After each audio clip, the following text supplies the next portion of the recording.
आगे बढ़ते हैं और बात करते हैं राजस्थान विधानसभा के बजट सत्र की। आज से हंगामेदार बजट सत्र की शुरुआत हो गई है। हालांकि अभिभाषण के बीच जमकर हंगामा हुआ है। विपक्ष के विधायकों ने जमकर हंगामा किया, मुद्दे गूंजने लगे, पेपर लीक मामले पर नारेबाजी होने लगी और नारा लगने लगा कि राज्य सरकार वीक है, हर पेपर लीक है। ये नारे सुनाई देने लगे सदन के अंदर। पेपर लीक मामले की सीबीआई जांच की भी मांग की गई। हंगामा करते करते बीजेपी विधायक अपनी कुर्सियों को छोड़कर वेल में आ गए। राज्यपाल का अभिभाषण सदन की मेज पर रखा गया। हालांकि सदन की कार्रवाई को कल 11 बजे तक के लिए स्थगित कर दिया गया और आज इस दौरान उन सभी को याद किया गया, उन सभी को श्रद्धांजलि दी गई जिन्होंने बीते एक सेशन के दौरान अपनी जिंदगी को गंवा दिया है। लेकिन शुरुआत जैसे कि सबको उम्मीद थी कि चुनावी साल है तो शुरुआत हंगामेदार रहेगी। वहीं आज राज्यपाल के अभिभाषण के साथ ही सदन में इस बजट सेशन की शुरुआत हो चुकी है। अभिभाषण सदन की मेज पर रखा गया। अब सदन में राज्यपाल के अभिभाषण पर चर्चा होगी। आज विधानसभा में शोकाभिव्यक्ति भी की गई। इस दौरान केसरीनाथ त्रिपाठी, मुलायम सिंह यादव, भंवरलाल शर्मा, राजेंद्र कुमार भारतीय, भूंगरा दुखांतिका के मृतकों को शोका अभिव्यक्ति दी गई। 2 फरवरी को मुख्यमंत्री अशोक गहलोत जवाब देंगे। राज्यपाल के अभिभाषण पर मुख्यमंत्री अशोक गहलोत जवाब देंगे, जबकि 24, 30 और 31 जनवरी को अभिभाषण पर चर्चा होगी। बीएसी की बैठक में यह फैसला हुआ है। वहीं 2024 के लिए कांग्रेस की तैयारी, कांग्रेस ने जो तैयारी की है उसके मुताबिक दलित और आदिवासी लीडर तैयार किए जाएंगे। पूरे देश भर के अंदर ये लीडर तैयार किए जाएंगे। इसको जरा समझने की जरूरत है। दरअसल दलित वर्ग के मल्लिकार्जुन खड़गे कांग्रेस के अध्यक्ष बने हैं और अगर पूरे देश की बात की जाए तो दलित और आदिवासियों के लिए 50 लोकसभा सीटें आरक्षित हैं, यानी कि कुल सीटों का लगभग 10% इनके लिए आरक्षित है और इन्हीं सीटों पर फोकस किया जा रहा है। अब उसके पीछे भी की एक बड़ी वजह है, जो दलित, आदिवासी और पिछड़े और अल्पसंख्यक वर्ग है और इससे जुड़े जो मतदाता हैं वो इतिहास के पन्नों को जब आप खंगालेंगे तो कांग्रेस के कोर वोट बैंक के तौर पर दिखाई देते हैं। लेकिन बीते चुनाव में यह कोर वोट बैंक कांग्रेस के हाथों से खिसकता हुआ दिखाई दिया है और मल्लिकार्जुन खड़गे इसी कोर वोट बैंक को वापस कांग्रेस के साथ जोड़ना चाहते हैं, क्योंकि 2 लोकसभा चुनाव में ये कांग्रेस से दूर हो गए हैं। पार्टी अब नई रणनीति के साथ इन वोटर्स को दोबारा अपने साथ लाना चाहती है।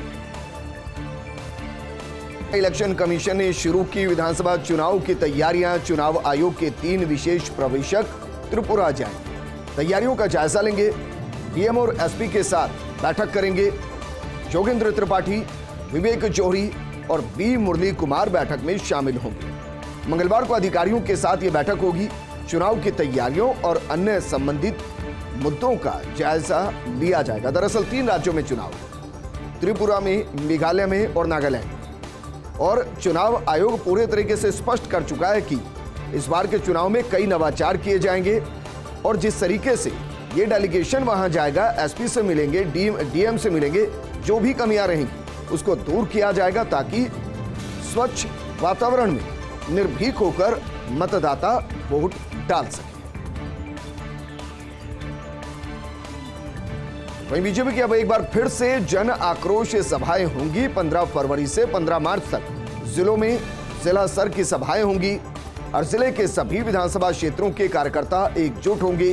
राज्य सरकार की नीतियों और कांग्रेस के खिलाफ इन सभाओं का आयोजन किया जाएगा। बीजेपी के तमाम पदाधिकारियों को टास्क दिया गया है।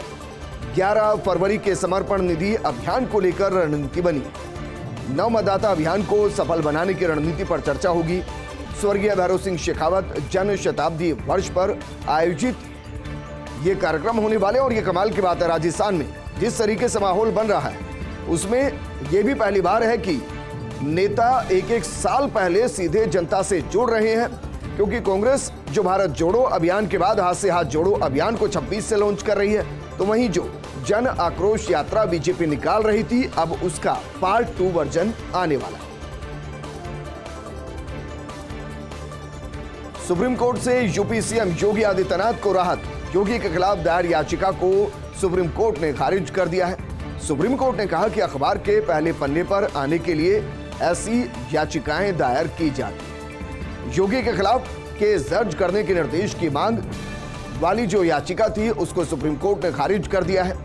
2018 में अलवर में चुनाव प्रचार के दौरान कथित आपत्तिजनक स्पीच से जुड़ा हुआ मामला है और दरअसल जो स्पीच थी वो ये थी कि उनके पास अगर अली है तो हमारे पास बजरंग बली है। इसी को लेकर मामला सामने आया था, लेकिन कोर्ट ने कहा कि नहीं, इस तरीके के मामलों को फ्रंट पेज पर लाने के लिए लाया जाता है और इसलिए इस याचिका को खारिज किया जाता है। अनिल देशमुख को सुप्रीम कोर्ट से राहत, 100 करोड़ के वसूली मामले में सीबीआई की याचिका खारिज।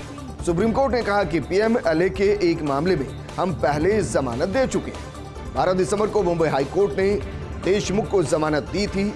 1 लाख रुपए के निजी मुचलके पर जमानत दी गई। सीबीआई को आदेश के खिलाफ अपील करने के लिए 10 दिन का समय दिया गया था, लेकिन अनिल देशमुख को सुप्रीम कोर्ट से राहत मिली। और सवाल यह है कि क्या वाकई में महाराष्ट्र के गवर्नर का पद छोड़ देंगे कोश्यारी, भगत सिंह कोश्यारी, क्या इस पद को छोड़ देंगे? दरअसल महाराष्ट्र के गवर्नर भगत सिंह कोश्यारी ने पद छोड़ने का ऐलान कर दिया है।